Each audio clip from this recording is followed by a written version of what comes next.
Bom, vamos lá, Luiz. Explica pra mim, porque eu li naquele outro material que você me mandou. Gente, ele fez um guia da saga. Um PDF que explica várias coisas, não do mistério, mas de como mais ou menos é os bastidores do livro. E eu fiquei, assim, absurdada de ver a riqueza da trama, porque nem 50 tons de cinza é tão rico com a trama, gente. Eu acho que seu livro tem mais, só no primeiro volume, eu acho que deve ter mais cenas que 50 tons de cinza nos 3 volumes. Porque, assim, a sua trama deve ter uns 50 personagens, ou Tem mais. um mapa, né, de personagens, né, no PDF, né, eu acho que eu até esqueci uns 4, 5 por aí, mas tem bastante. Né? Eu gosto de trabalhar assim, com bastante personagens. Teve uma leitora no começo que falava assim, nossa, esse livro tem muito personagem, confundo, mas eu não consigo, eu tenho que trabalhar com bastante informação, característica, estereótipo, eu posso trabalhar. Claro que é uma ficção. A história dos livros gira em torno de uma irmandade ou de várias irmandades que têm origem numa só irmandade, onde as pessoas são iniciadas e o foco é usar o sexo para aumentar a energia do poder pessoal. Durante o livro, os personagens estão sempre praticando sexo com esse viés. Aonde você foi buscar aqueles conceitos de aura, de plana, de ki, o que É um caldeirão de coisas, né? Acho que religiões, elas parecem ser fechadas, mas muitas elas têm de outras, né? Então, a católica pegou um pouco da grega, hindu, pega de outras mais orientais. O que eu fiz? Eu fiz um caldeirão disso, porque, na verdade, eu não vejo assim... Eu sou católico, mas eu vejo todas as religiões são positivas, todas as formas de você procurar o bem para si são positivos. Então, eu acabei pegando um pouco do espiritismo, um pouco do hindu. Eu sempre gostei de informar, de me informar, de ver, de ouvir, de estar presente, palestra, colegas mais diversos conceitos. Então, quando eu vi, tinha tanta coisa na cabeça, quando eu vi, ficou misturado, até me lembro. O primeiro editor que viu o meu livro, eu falei para ele, né? Não ficou muito misturado. Não, bom, tá. Isso dá autenticidade, então, tá bom, bom, né? Não pareceu forçado e nem tão misturado, assim. Eu acho que quem é espírita pode ver algumas coisas lá, quem é evangélico vê algumas coisas lá também. Até botei no segundo livro dos evangelhos, né? Dos evangélicos, né? Então, eu quero mostrar que tudo, aliás, o livro dele fala isso, né? Você é parte de um todo, né? Você leu muito Vagalume quando era pequena. Fala que...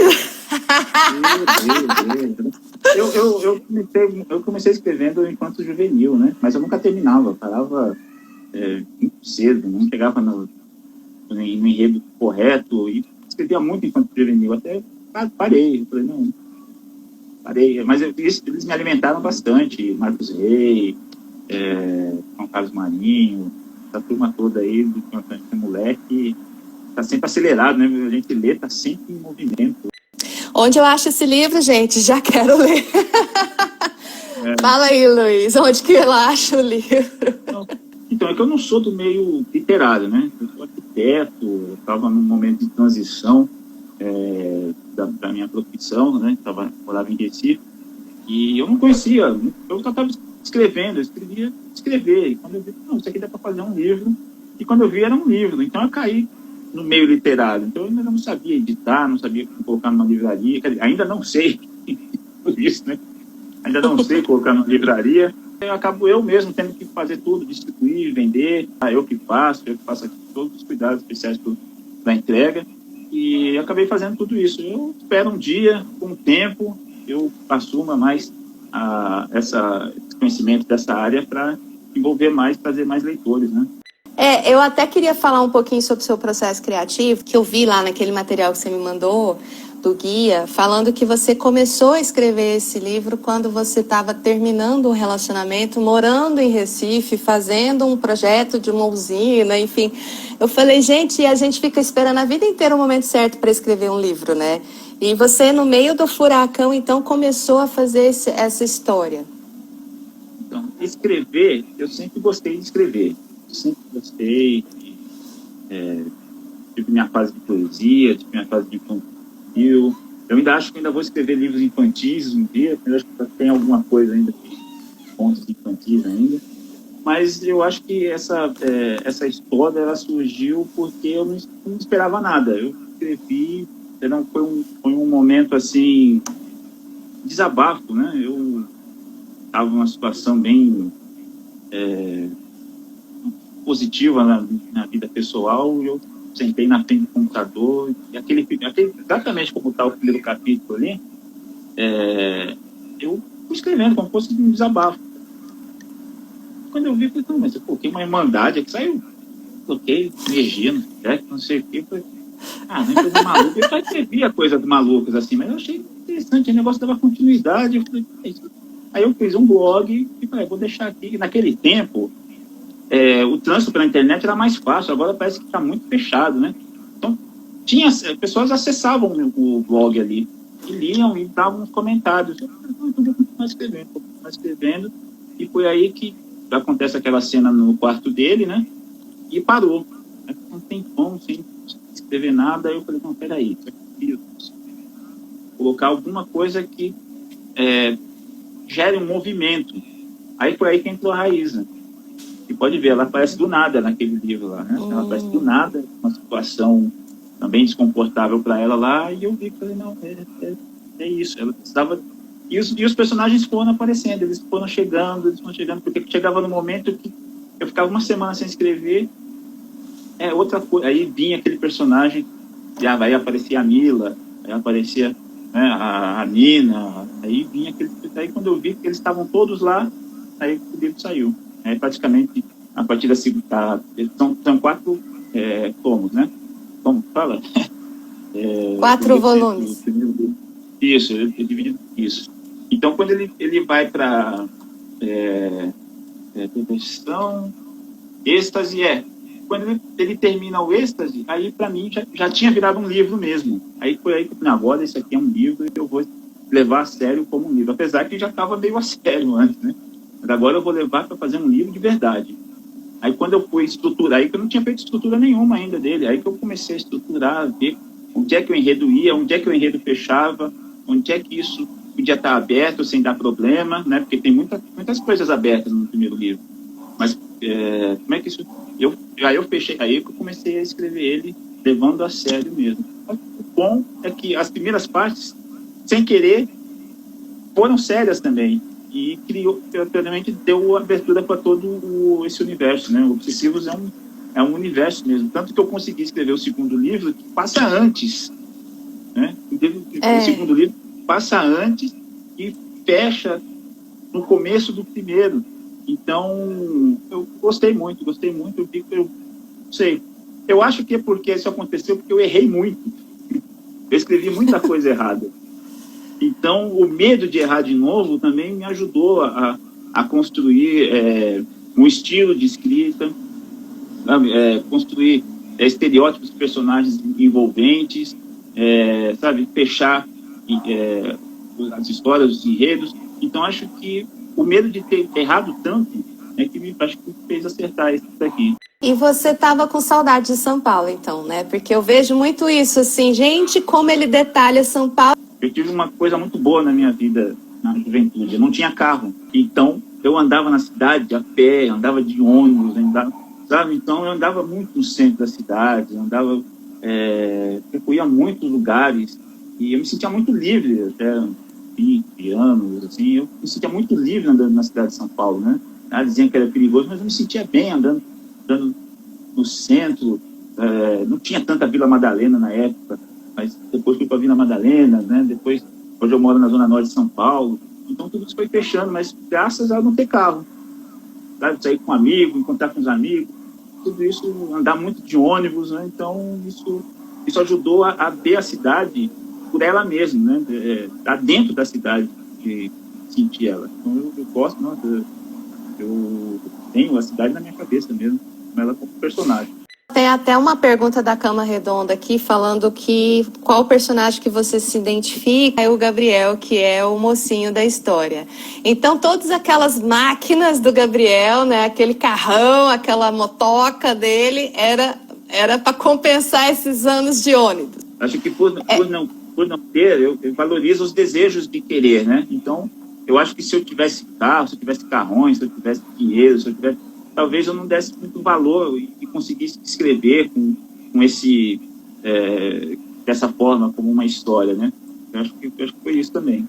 Ele sai um pouco, gente, dessa fórmula da Bela e a Fera também, tá, gente? Não é aquele mocinho complicado que a moça vai consertar. Não é isso. Então, qual personagem que eu me identifico? Eu vou aproveitar e já contar um pouco de como eu construí os personagens. Os personagens masculinos sou eu. Todos. Todos? São alter egos. É mais fácil de eu me ver. Se eu fosse um cara mau, como eu seria? Se eu fosse um cara sacana, como eu seria? Se eu fosse um cara bobinho, como eu seria? Então é mais fácil de encontrar o estereótipo do personagem sendo eu, né? Então eu consigo me inserindo no cenário, no enredo, no contexto, eu me vendo, eu consigo escrever. Então, quando o Gabriel tá brigando com o Rodrigo, eu brigando pelo bem. O tempo todo que eu tava lendo, o Max fisicamente para mim era você? Engraçado, né? O Max foi o mais difícil de construir, porque era totalmente o oposto meu, né?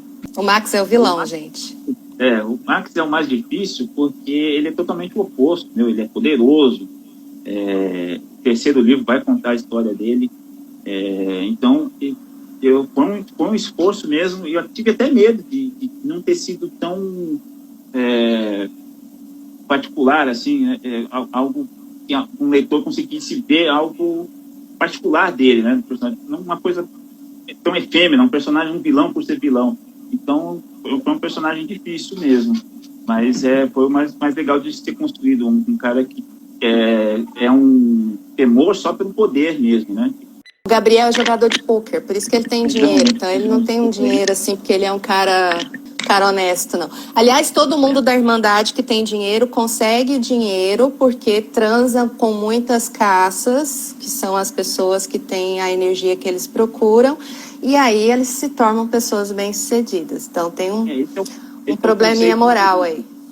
Esse é o conceito pilar, né, do conceito obsessivo. Eu sempre vivi assim, quando você vê aquela pessoa tá bem feliz, assim, eu dizia assim, transou.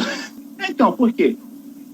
O sexo traz aquela autoestima, até a beleza, até brilho na pele. Então, o conceito é esse, que após o sexo, você se sente melhor, você se sente bem, você se sente mais autodescoberto, né? Então, eu coloquei um pouquinho mais de esoterismo, isso daí. Mas o conceito é esse, você transa, você se sente bem. Se você transa uma companhia boa, nossa, você se sente dono do mundo. Então, os obsessivos, né, só dessa Irmandade, eles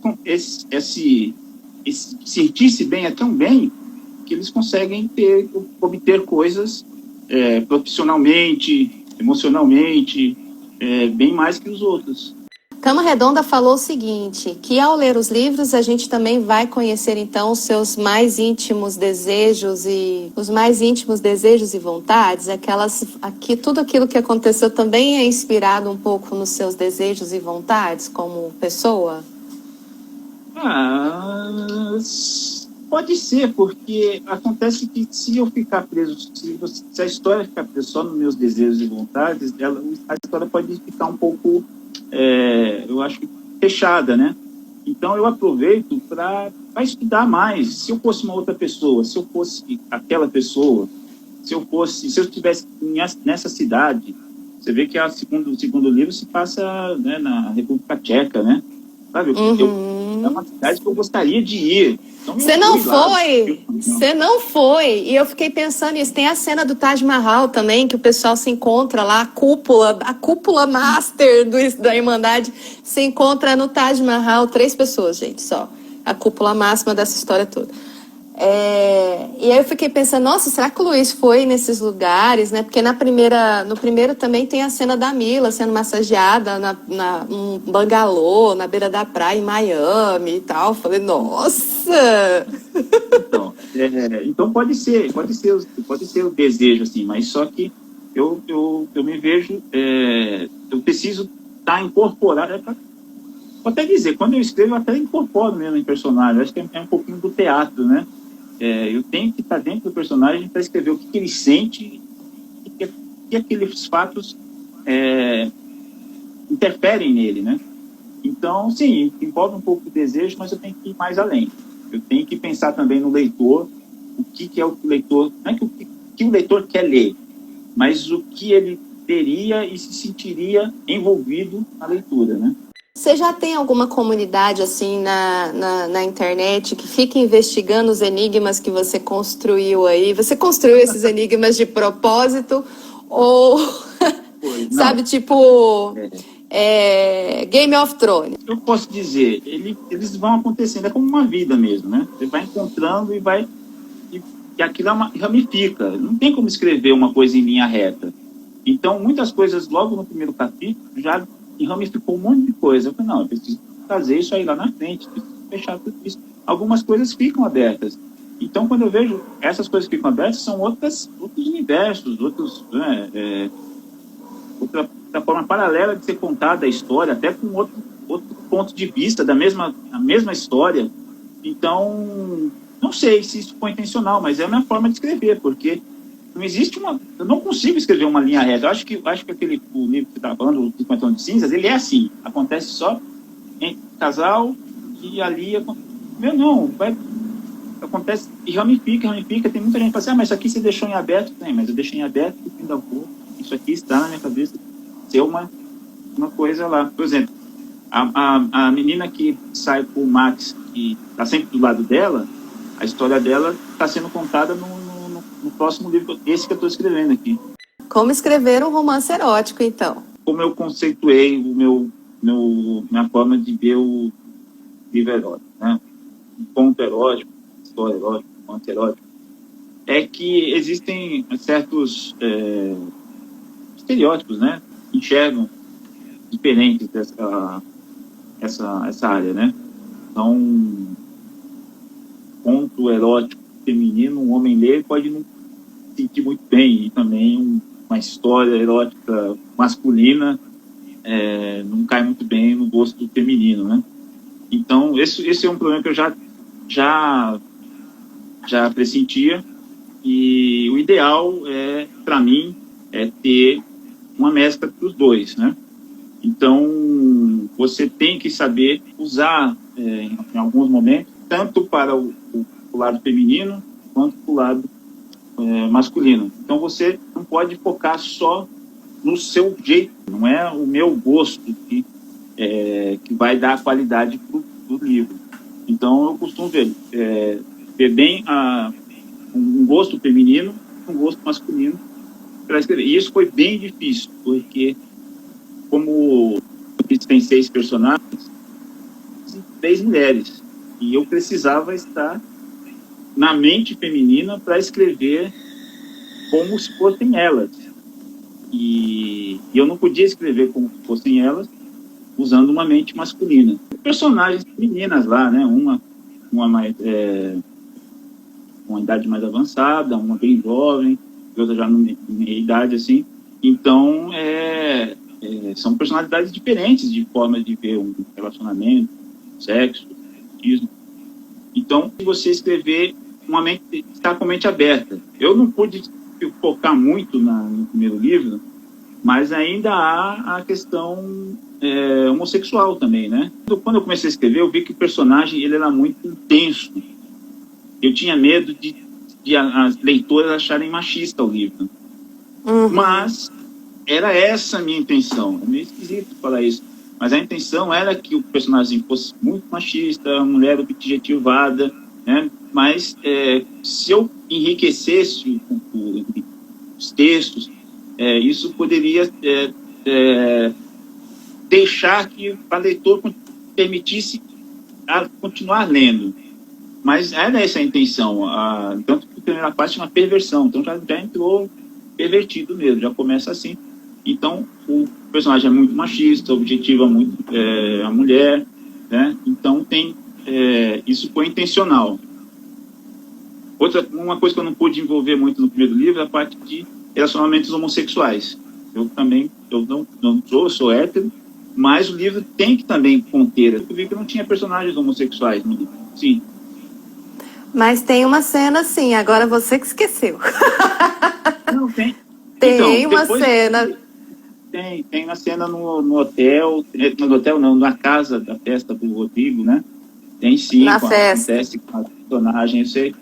Por quê? Porque eu senti falta disso, eu precisei colocar, mas mesmo assim eu falei assim, mas eu podia ter colocado de outra forma, eu coloquei logo da forma mais comum, né?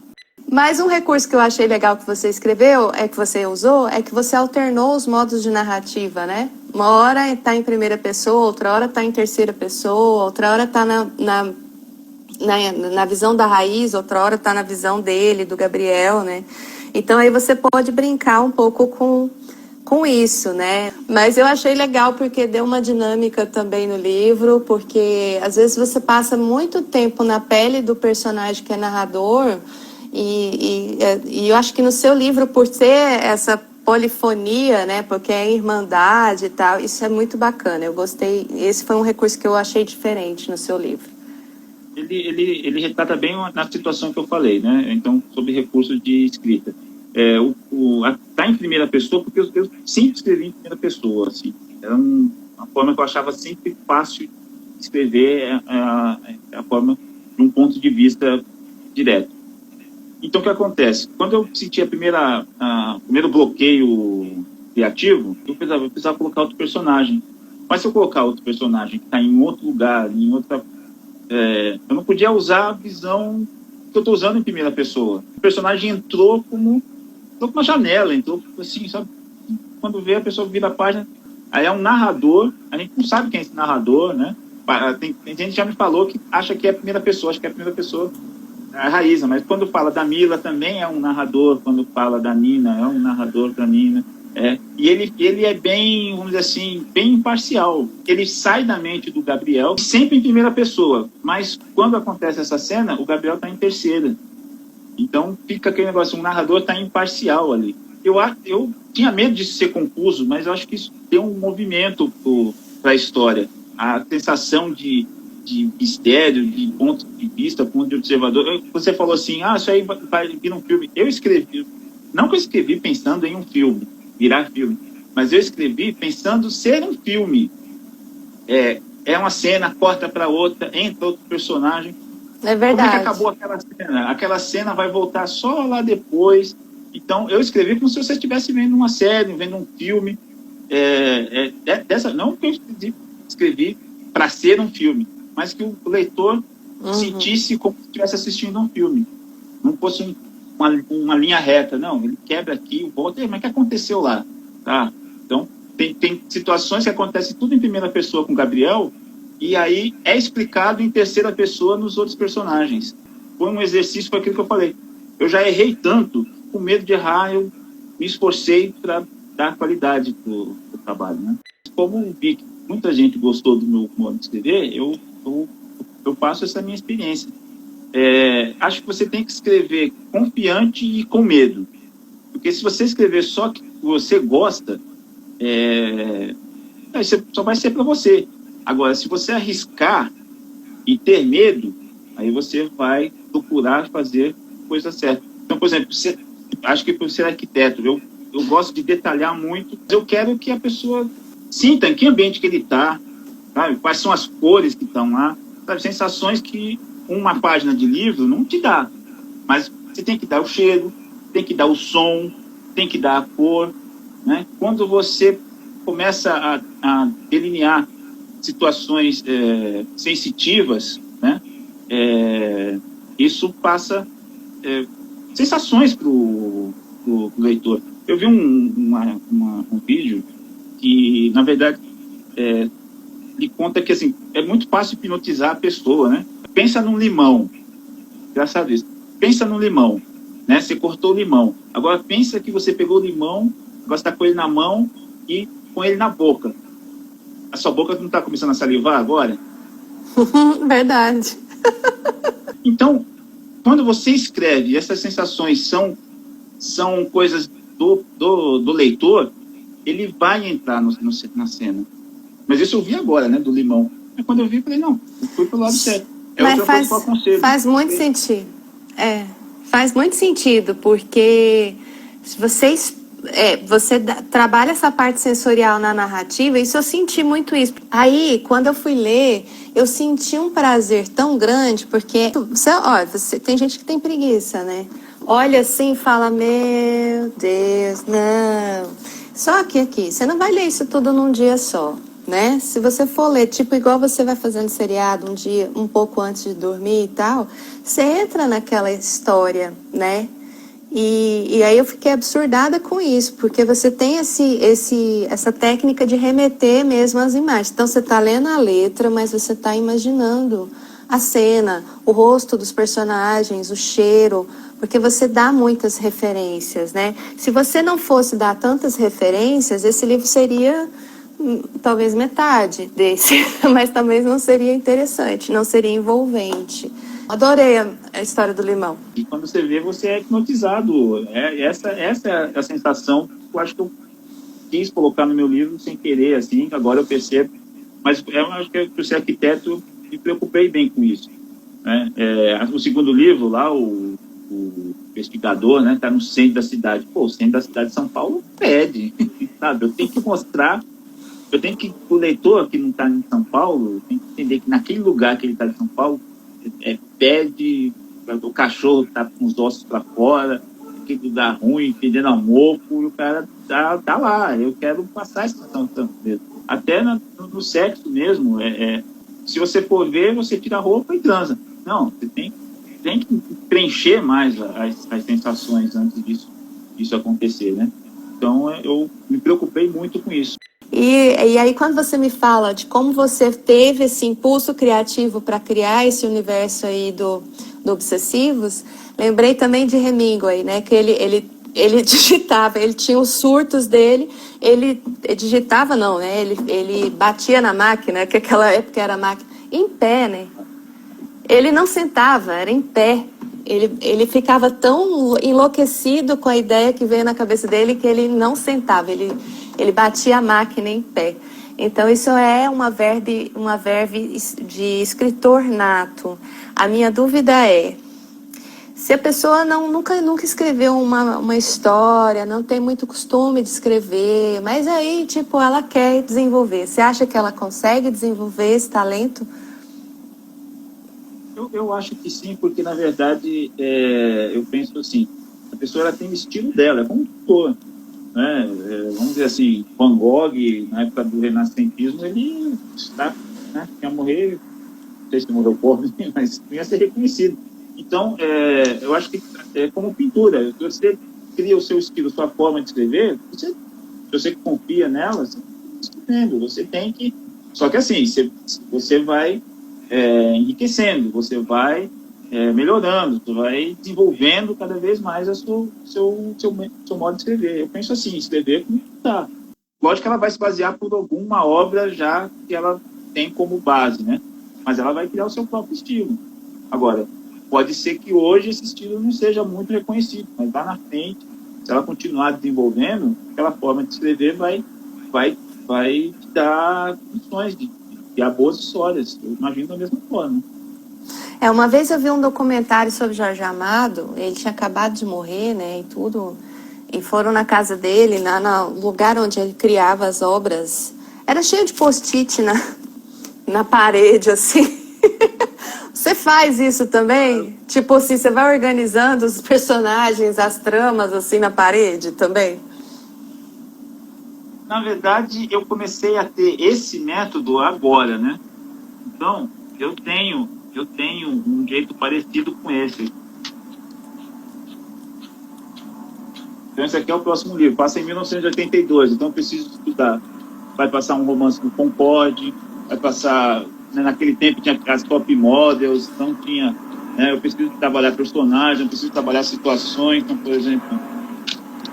Eu passo essas fichas aqui para quais são os filmes da década de 80. Então eu passo fichas para conseguir, depois, quando eu vou ambientar, esse livro aqui, ele vai passar na década de 80. Foi uma década que eu vivi bastante, então, E aí eu faço, ó, na época de 80, existia uma pandemia, existia AIDS, né? Então a AIDS era algo que assustava a Irmandade. Então eu faço aqui, ó. Olha as fichas, quando vem uma coisa nova. Mas isso eu adotei agora, porque eu comecei, isso que eu falei agora. Eu comecei um jeito de escrever, e esse jeito de escrever me deu uma forma de construir a minha estrutura de escrita, de produção. É essa que eu aprendi comigo mesmo, fazendo dessa forma. Cada pessoa acaba desenvolvendo um método, né? Hoje eu fiz isso. Agora, pode ser que se eu tivesse um lugar mesmo para isso, acho que eu colaria assim na parede, assim. já cheguei a pendurar aqui, vou fazer um varalzinho aqui, porque quando eu estou escrevendo eu preciso dar uma olhada aqui que é aquilo, e eu já fiz esse varalzinho. Aqui mesmo meu computador tem 2 telas, porque eu estou escrevendo e eu preciso ver como é que, por exemplo, quando eu estou em Praga, né, lá na República Tcheca, eu preciso ver onde é que ela está andando, como é o asfalto, até descrevo como é o asfalto, eu fui estudar qual é o nome do vento que sopra no começo de outono nas florestas da Boemia lá na República Tcheca. Porque eu levanto mesmo e estudo. Só que eu vi que todas as minhas pesquisas eu podia colocar, antes eu fazia só assim, não, agora eu estou escrevendo, foi uma coisa que eu construí.